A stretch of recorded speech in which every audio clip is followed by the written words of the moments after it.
torno a los tratamientos ya cuando llegamos a las clínicas y hospitales. Creo que usted compartía en Twitter una información sobre la ivermectina o algo por el estilo que sigue rondando, ¿no? Sigue rondando este mundo. Pero aun cuando ya nos hemos concentrado en la vacuna que previene, que todos sabemos, se necesita para los casos más críticos, cuando se llega a ese nivel, a una unidad de cuidados intensivos, un tratamiento.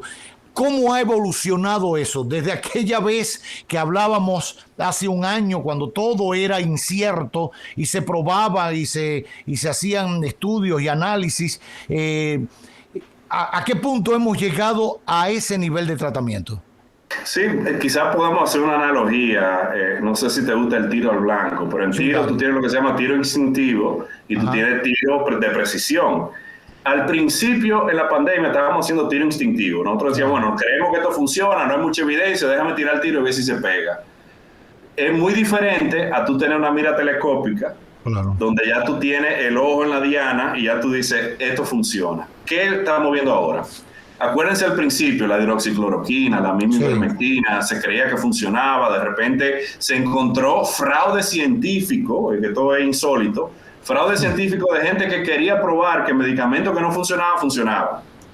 En el día de ayer salió un metaanálisis nuevo, que es un estudio de estudios, que demuestra que la ivermectina no funciona. Entonces no quiero hablar mucho de ivermectina, pero al final no es un tema de que yo quiero que un medicamento funcione o no funcione, sino que la ciencia tiene que dictar lo que funciona y lo que no funciona.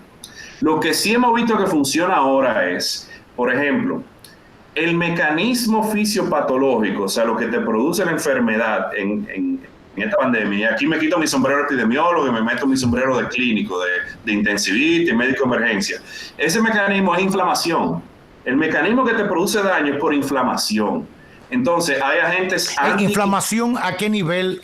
¿Pulmonar, tráquea, vía respiratoria? En el cuerpo entero. En el cuerpo entero. Hay una sustancia que se llaman citoquinas inflamatorias que se producen en un proceso infeccioso. Ahí está la interleuquina, factor de necrosis tumoral, una serie de sustancias que el cuerpo produce para defenderse de una enfermedad, de un patógeno, de un microorganismo, pero ese mecanismo de defensa también tiene consecuencias, por decirlo así.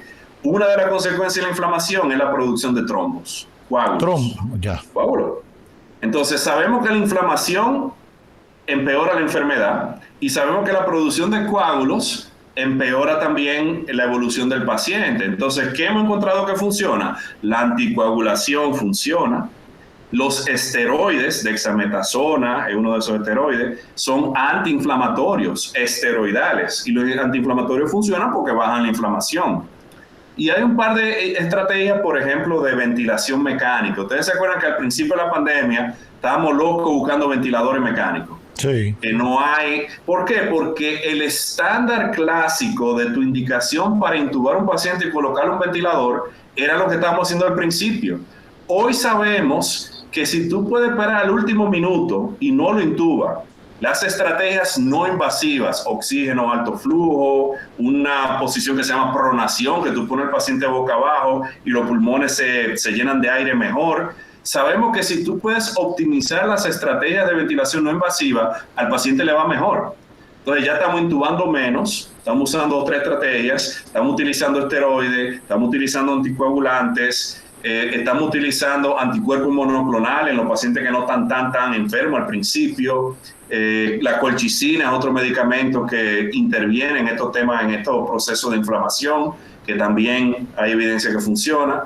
O sea que gracias por la oportunidad. Yo creo que el mensaje general para los que no son médicos es entender de que hoy día hay muchas cosas que sabemos funcionan. Hoy día las cosas están mucho más claras, tanto desde el lado de prevención, hablamos de la vacuna, distanciamiento, uso de mascarilla, como del lado médico. Sabemos que hay que fortalecer la terapia intensiva, aumentar el número de camas en terapia intensiva y utilizar las estrategias de terapia intensiva y de manejo médico que sabemos que funcionan hoy día. Las cosas están más claras. Dejaba sobre el tintero el tema de las mutaciones de este virus. Si tendríamos que vivir permanentemente por los siglos de los siglos vacunándonos anualmente contra este virus, ¿qué podríamos hacer para las provincias de la frontera cuando se habla de nuevas variantes del virus en Haití? Sí, Roberto, mira, esa pregunta es buenísima e interesantísima. Yo, por ejemplo, en un momento que empezamos a hablar de diplomacia de vacuna, critiqué mucho el abordaje de Estados Unidos con esa visión America First, sí, donde querían vacunar a la población interna de Estados Unidos primero, sin entender de que al final esto es una pandemia, por definición es un problema de salud pública, una crisis de salud pública global, y las soluciones son globales. Entonces yo hablaba en ese entonces de las fronteras norte y sur de Estados Unidos, y hoy podemos hablar de la frontera dominicana. La hermana República de Haití comparte la misma isla con nosotros.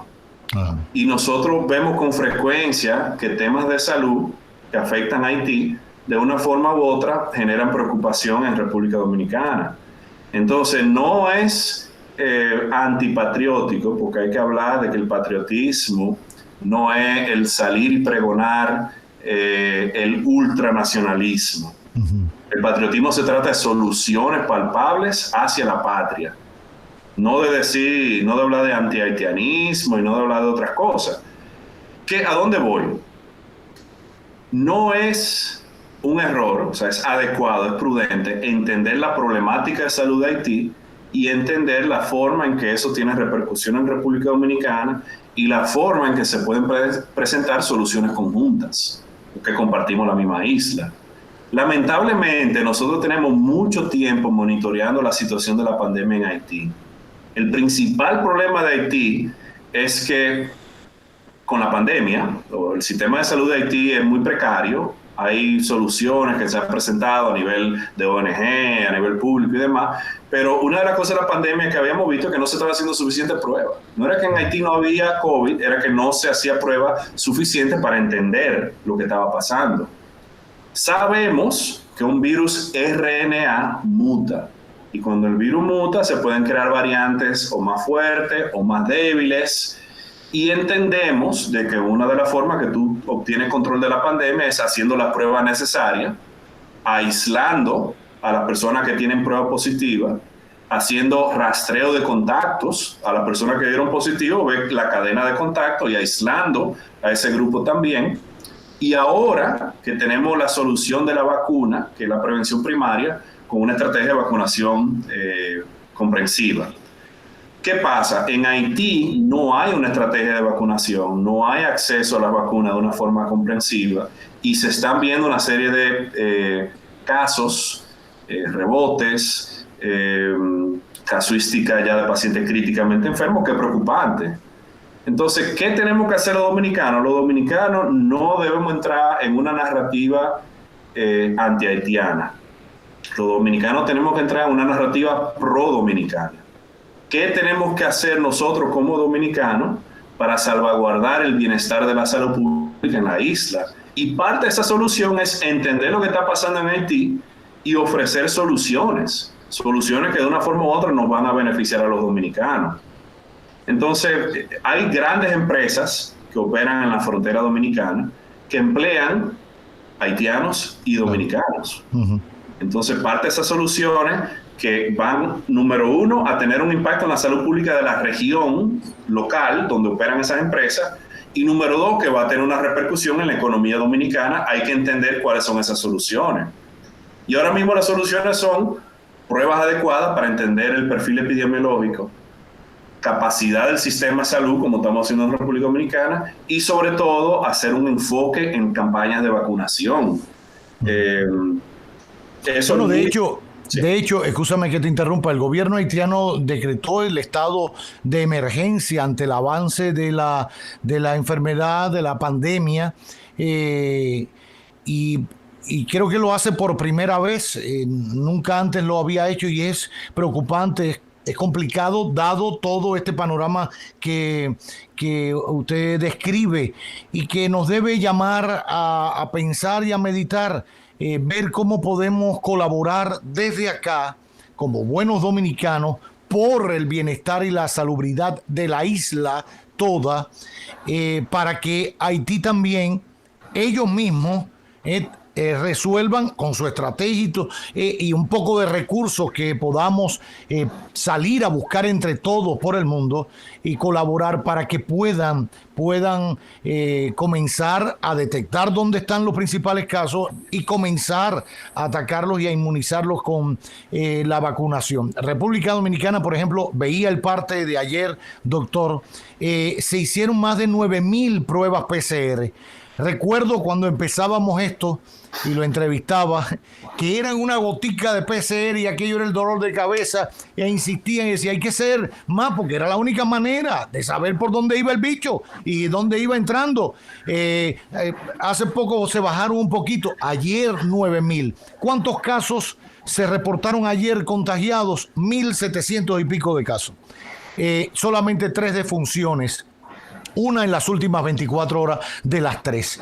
Llama la atención que bajan las defunciones. Por supuesto, ha habido un avance también en la vacunación y aumenta el nivel de pruebas PCR y uno ve cómo aumenta los niveles de contagio. ¿Por qué? Porque se están relajando ciertas medidas, la gente está en el teteo, eso.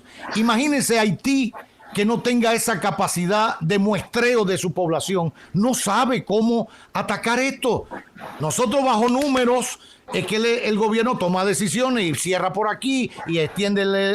¿Cómo puede hacerlo en Haití si no tiene esa herramienta con pruebas PCR, etcétera? Creo, como bien decía, que el patriotismo se hace desde una posición constructiva, respetando y apoyando la patria.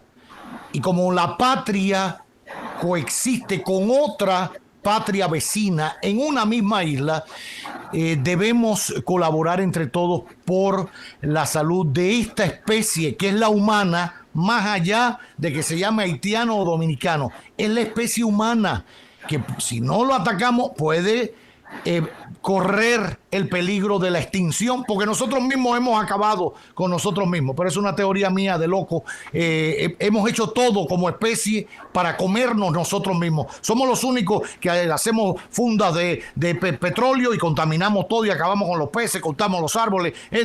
Y es en detrimento de esta especie que es la humana, como están los venados, como están los cocodrilos, etcétera. Pero por último, y volviendo al tema de la pandemia y de la enfermedad, ¿será rigor en los próximos años seguir vacunándonos? ¿Tendremos que vivir permanentemente con mascarillas? ¿Cuándo llegará ese punto de equilibrio en que no o que sí? Tendremos que asumirlo como parte de una cultura de la vestimenta y del andar. Sí, es una pregunta que se desconoce la respuesta, porque estamos trabajando en el día a día, por decirlo así. Las respuestas que pudiéramos tener son especulativas, son hipótesis basadas en otros mecanismos de virus parecidos. Sabemos que este es un virus mRNA que muta. Sabemos que un huésped que no tiene la inmunidad adecuada es el que permite alojar al virus y que el virus mute de una forma diferente. Y esa diferencia lo puede hacer más letal, lo puede hacer más contagioso y demás. Entonces, la apuesta actual al mundo entero es una vacunación agresiva para controlar la pandemia y para permitir generar esa inmunidad colectiva que va a reducir las posibilidades de mutación del virus y que va a reducir también la enfermedad crítica y la mortalidad.